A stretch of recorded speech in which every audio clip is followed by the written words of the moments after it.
참 예수님, 네, 강론에 앞서 감사의 말씀부터 드리고자 합니다. 지난 주일 저는 여러분에게 제가 소원이 있다고 그랬어요. 헌금 1,100만 원 넘겨보는 거 그랬는데 여러분들의 적극적인 협조로 1,190만 3,500원인가 그게 나왔습니다. 그래서 정말 신이 저절로 나고 막 그러더라고요. 그래서 하여튼 다시 감사드리고요. 이왕 그렇게 된 거 그냥 앞으로 그대로 쭉 가면 어떻겠나 그런 바람도 한번 다시 생각을 했고, 사람의 마음이요, 욕심이라는 게 한도 끝도 없는 게 누가 그거 한 9만 5천 원만 더 했으면은 이게 1,200만 원 넘겨보는 건데 그 아쉬운 마음이 있잖아요. 조금만 더 뭐 이런, 이제 그러다가 사람이 욕심 부리고 그러다가 망하는 거 아닌가 싶습니다. 그래서 하여튼 감사드리고 그냥 웃자고 한번 소리를 말씀드립니다. 네, 오늘 교회 달력으로 그 새해가 시작되는 대림 일주일입니다. 아마 우리 중에 여중에 한 반쯤은 아주 지겹게 들은 얘기일 거고, 또 반쯤은 뭐 신부님이 왜 또 색깔이 바뀌었나 뭐 그런 정도도 관심 없고 그냥 대림절이 뭔지 그런 거 모르시는 분도 계실 거고, 그래서 간단하게 설명을 드리죠. 그렇게 하고 함께 이 기간 동안 우리가 좀 생각해야 될 문제 함께 생각해 보겠습니다. 지금 이 제대 앞에 네 자료가 있고 일주일에 하나씩 이제 키면서 점점 어두운 데서 밝은 곳으로 이렇게 하나씩 더 갑니다. 그거는 4주 동안 우리가 이 세상에 빛으로 오시는, 어둠을 몰아내고 빛으로 오시는 그러한 예수님을 상징하는 그러한 의미가 되겠습니다. 그래서 우리들의 마음도 정말 주님을 우리 마음에 다시 오시는 그 주님을 맞아들이기 위해서 마음속에 어둠을 몰아내고 또 밝은 빛으로 나아가자라는 그런 의지도 이게 함께 담는 그런 것이라고 얘기할 수 있겠습니다.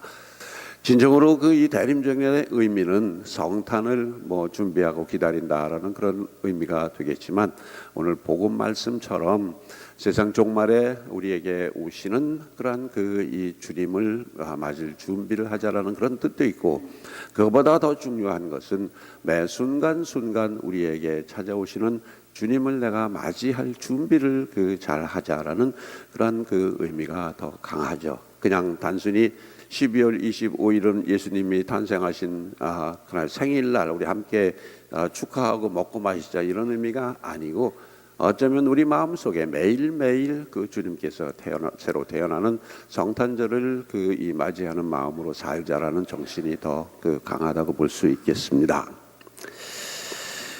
대림절 때 함께 생각해 볼 문제로 저는 생텍쥐베리의 어린 왕자를 생각해 봤습니다.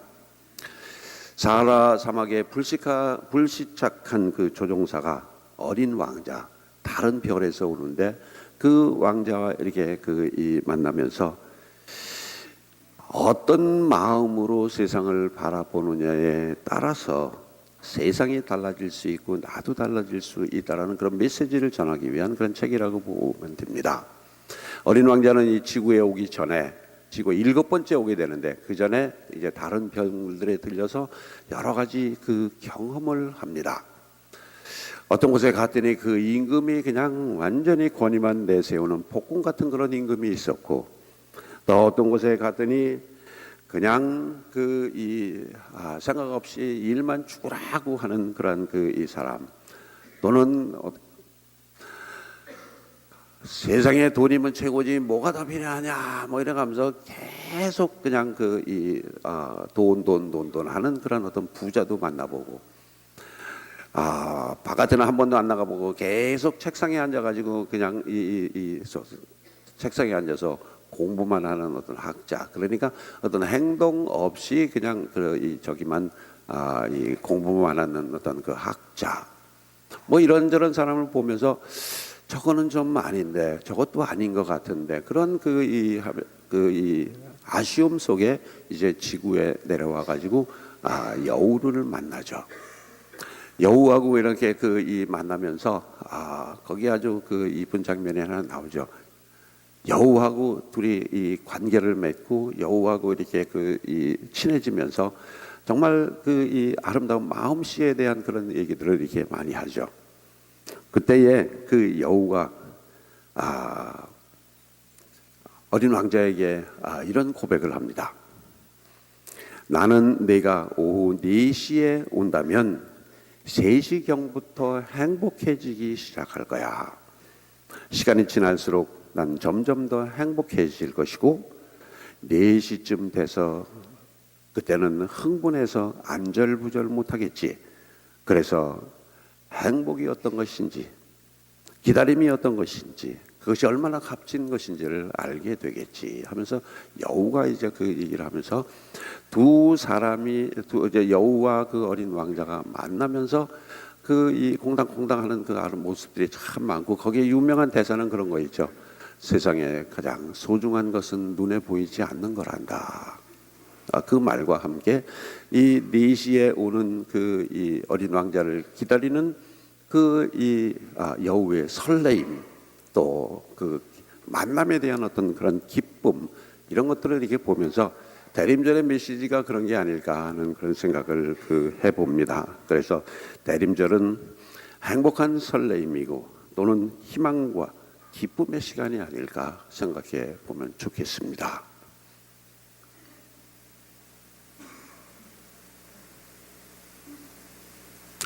어제 저녁 식사를 하면서 우리 수석 시무님이 이제 피정 마치고 돌아오셔서 같이 식사를 하면서 이런 얘기 저런 얘기 하다가 거기 어떤 수녀원에 가서 이제 그 피정을 했는데, 거기 이제 시무님으로 계신 분하고 저녁을 먹으면서 또 얘기를 하던 중에 뭐 이런 얘기를 했다고 그래요. 그 시무님이 뭐 자기 이제 사제로서의 어떤 고뇌 같은 거를 좀 얘기를 한 거겠죠. 시무님, 나는 도대체 하느님이 사랑이시다 또는 자비롭다 그런 말을 잘 이해를 못하겠다. 자비로우신 하느님이 세상을 그렇게 사랑하고 뭐 당신 아들을 이 세상에 보내기까지 그렇게 하셨다면 어째서 세상이 이렇게 뒤죽박죽인데다가 그냥 이 선과 악이 막 이게 엉켜 있고, 그리고 그런 분이 어떻게 지옥을 만들어 갖고 뭐 잘못 살았다고 지옥 보내고 천국 보내고 그러는 거 참 마음에 안 들고. 교황님도 한 번쯤은 언젠가 왜 뭐 지옥은 없는 것 같다 그런 말씀 하시지 않았느냐 뭐 이제 그래가지고 근데 그거는 이제 잘못된 거라고 이제 교정이 된 건데, 이 친구는 아마 그대로 믿었던가 봐요. 그러면서 하여간 이게 뭐 예수님께 대한 그 확실한 이 마음이라든지 뭐 이런 게 좀 흔들흔들 거리는 그런 고백을 했는가 봐요. 그래가지고 제가 뭐라고 그랬냐면 바보 같은 놈 그랬어요. 솔직한 마음으로 바보 같은 놈이라 그러지 않고 병신 같은 놈이라 그랬습니다. 도대체 신학교에서 뭘 배웠는지, 천국, 지옥, 또 하나님, 또 세상의 악, 이런 거는 인간의 머리로는 도저히 해결될 수 없는 그런 숙제죠. 풀 수가 없어요. 결국은 그거는 우리 철학이나 이성적으로 풀어나가는 그런 이 문제가, 그 문제에 가서 부딪히면 난 모르겠다라고 하는 게 소위 불가지론 내지는 회의론이라고 그럽니다. 이건지 저건지 의심스럽다. 뭐 그게 인간의 한계고, 이 지성의 한계고, 우리 인간의 한계인데, 그거를 해결해 주기 위해서 예수님이 오셔가지고 그거는 이렇단다라고 좀 지성을 뛰어넘는 어떤 구체적인 방법을 통해서 예수님께서 말씀을 하셨고, 당신의 그 말씀이 진실되다는 것을 우리에게 그런 어떤 당신의 기적이라든지 또는 죽음에서의 어떤 부활, 이런 것을 통해서 부활로서 이 당신의 그 말씀의 진리를 이렇게 다 우리에게 보여주셨는데, 그러면 우리가 이성적으로 기댈 수 있는 마지막 그 보루는 예수님이다. 예수님의 말씀이고 그분의 가르침이고. 그래서 우리가 기도할 때마다 그리스도를 통해서 하고 그리스도와 함께 하고, 그거를 우리가 늘 기도하면서도 신부란 놈이 그것도 잘 해결이 안 돼가지고 그러면 도대체 뭘 배웠느냐 그러면서 역정을 냈죠. 바로 그렇습니다. 예수님이 세상에 오셨다는 의미는 그런 거예요. 우리들의 한계, 우리 지성의 한계, 또 정말 알 수 없는 어떤 그런 세계에 대해서 당신은 분명하게 우리가 똑같은 말로 똑같은 행동으로 하시면서 그거를 뛰어넘는 길을 열어주셨잖아요. 해방의 길을 열어주셨고 새로운 세계를 열어주셨고, 우리가 더 나갈 수 없는 그 통로를 열어주신 분이 예수님인데, 내가 그거를 믿는다면, 성경을 통해서 그거를 믿는다면, 그런 문제는 그래, 예수님이 말씀하셨으니까 내가 그분을 내가 믿고 그분의 권위에 따라서 내가 그냥 나는 아직 거기에 이게 나는 잘 모르겠지만 따라가겠다. 이제 그게 믿음이고 그게 한 단계 점프하는 어떤 신앙의 본질입니다. 바로 그런 이제 더 가면 또 이제 욕 나오니까 성탄의 의미라는 게 바로 그런 거예요. 예수님께서 우리의 한계를 넘어설 수 있는 어떤 믿음을 주시기 위해서 세상에 오신 거고, 그것을 우리가 똑같은 방법으로 우리에게 보여주시고 증명하시는 길이 예수님인데, 그런 분이 이제 우리에게 오시기에 우리는 정말 더 기대를 하고 희망을 갖고 설레이면서 그분을 맞을 준비를 하는 게 그게 성탄의 의미고 대림절의 의미가 아니겠냐, 그렇게 생각해 보시면 좋을 듯합니다. 교회는 이 대림절의 의미를 정말 그 구세주가 오시는 것을 설레이면서 기다리기를 우리에게 권하고, 또 동시에 두 번째 문제는 하나의 관계에 관한 부분입니다. 오늘은 이 생명수호주일, 그리고 2주간째는 두 번째 주일은 인권주의를 비롯한 사회교리주일, 그리고 대림 3주간은 자선주일로 이제 보냅니다.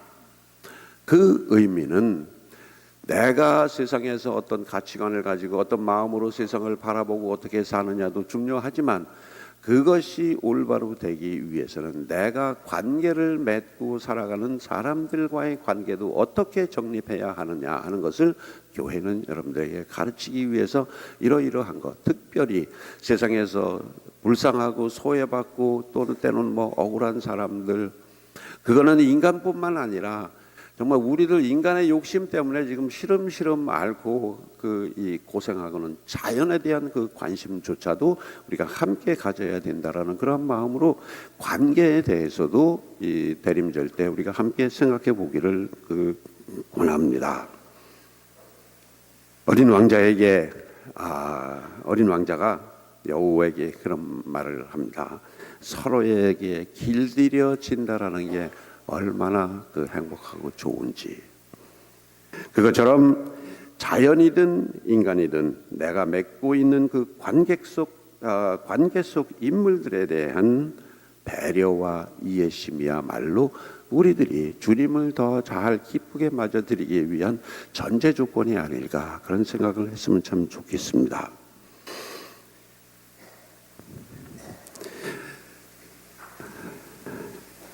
그런 의미에서 우리는 지금 우리 본당에서는 교무금 12달치 거기에다가 플러스로 여러분들이 우리가 1년 동안 사용할 수 있는 그런 이 사회복지 기금을 여러분들에게 한 달치 좀 더 내주십시오라고 호소를 하고, 한 반쯤 해당되는 분들이 기꺼이 거기에 동참해서 우리가 함께 하고 있습니다. 그래서 그걸로 우리가 여러 군데 많이 도와주고 또 학자금도 주고 어떤 시설 보수하는데 그런데 이렇게 도움도 주고 그러면서 지내고 있는데, 실제로 우리보다 조금 어렵고 힘들고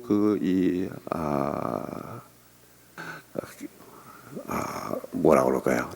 부족함 때문에 그런 아쉬움을 느끼고 고통을 느끼는 어떤 그런 사람들에게 따뜻한 마음과 따뜻한 손길을 전해주는 그런 거는 참 우리가 잘하고 있다라는 그런 생각을 해보게 되죠. 금년에도 좀 관심 가지고 여러분들이 내가 한 달치 교무금 좀 더 내는 그걸로 많은 사람들에게 내가 희망을 주고 또 기쁨을 주고 꿈을 심어준다는 어떤 그런 이 마음으로 우리가 보내주셨으면 좋겠습니다. 어쨌건 인간은 살아가면서 관계를 맺고 그 관계에 길들여지면서 그 사람의 살아가는 삶의 모습이 어떤지, 또 그 모습을 보면 그 사람의 삶의 질이 어떤 건지를 우리가 가름합니다.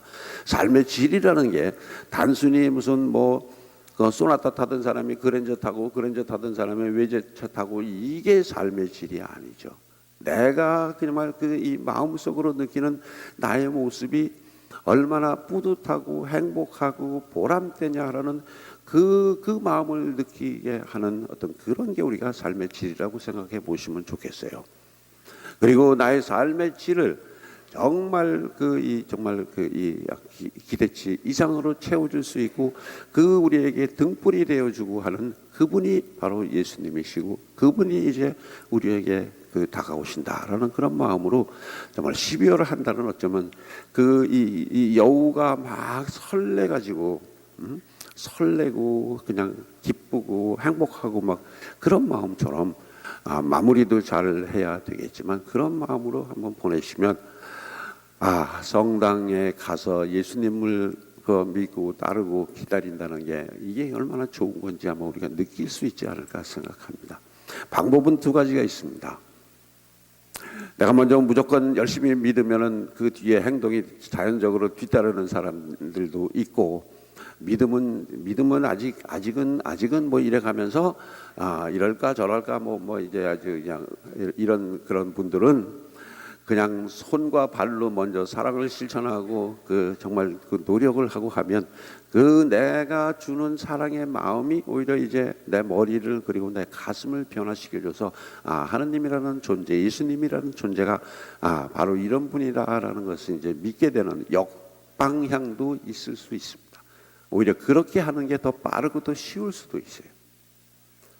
그래서 12월은 사랑의 달이자 희망의 달이고 기쁨의 달이라고 우리가 생각하면서 이런 이 마음가짐, 그런 마음으로 주님을 기다리는 그런 마음, 오늘 복음에서 그렇게 말씀하십니다. 방탕과